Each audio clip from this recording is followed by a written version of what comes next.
How's it going, everybody? You might have heard that Jason Dominguez made his season debut coming back from Tommy John surgery last night, and there was some fresh footage just released that I thought you guys might enjoy.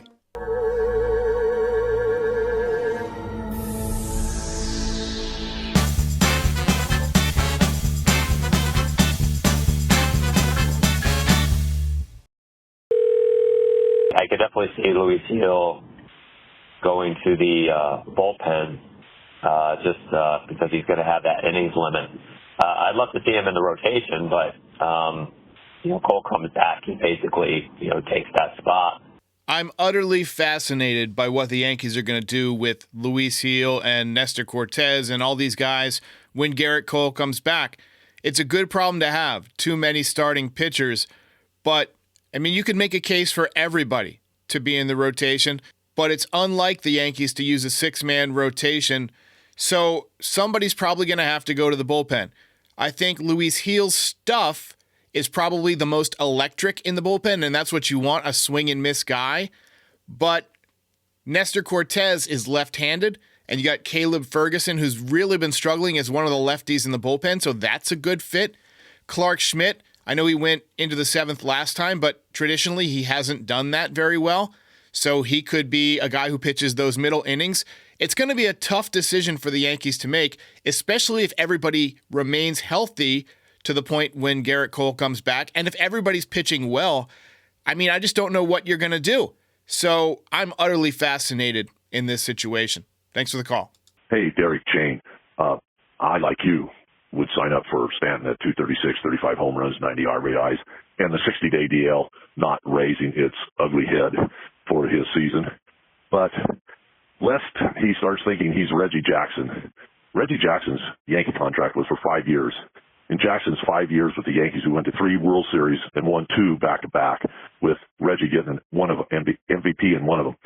So although Stanton is an exciting home run hitter, he is not and will never be Reggie Jackson. I unfortunately never got to see Reggie Jackson play for the Yankees. I was born in 1983, so his Yankees tenure was long over. But I've heard stories. My brother was a big Reggie fan.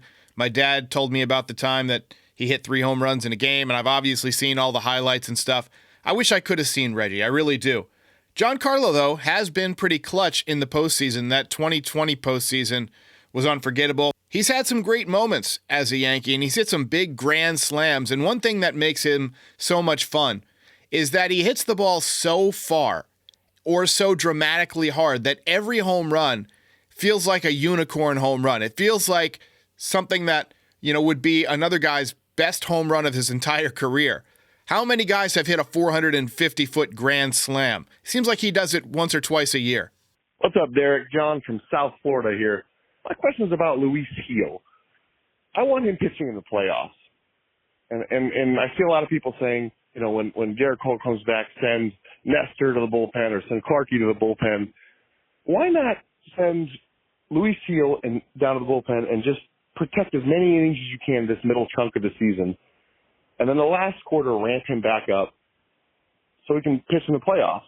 That might be what they do. And when starters go to the bullpen, a lot of times their stuff plays up because they don't have to save themselves for, 6 innings or whatever.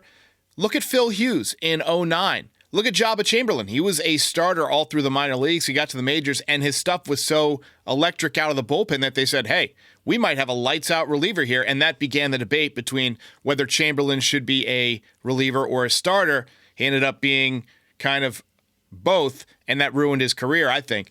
And then Phil Hughes, he was electric as a relief pitcher and a decent starting pitcher, but as a relief pitcher, he was lights out, and he was a big reason they won in 2009. So, once again, I am fascinated by this scenario.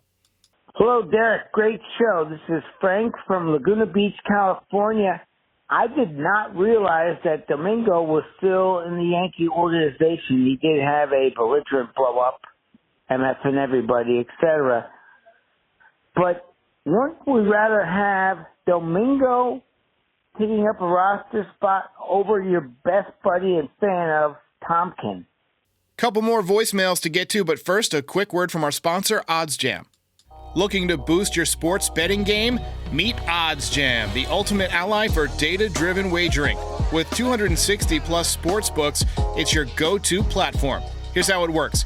Odds Jam's arbitrage tool spots differences in betting lines, letting you lock in risk-free profits. Plus, optimize bets with a positive EV calculator and track profits with a convenient bet tracker. Try it risk-free with a 7-day trial. Use code RECAPS for 35% off your first month. Link is in the description. Bet smart. Bet responsibly with Odds Jam. I was just going through some stats, and I wanted to just say this real quick. I thought it was pretty interesting. And we could really have one of the next aces in our rotation right now with Luis Gil. Just realized he's leading the American League in batting average against and leading the major leagues in batting average with balls in play. And it's just very telling. If people can't hit this guy, you got a good pitcher. I think that we've talked a lot about Gil in this episode, so there's not much more for me to say, but I think you said it really, really well with your quote there at the end. People can't hit this guy. That's a great quote, and it's very true. He just absolutely dominates when he's on the mound, and he really is the real deal. Let's just hope that it continues, because if it does, the Yankees are going to have an unbelievable playoff rotation.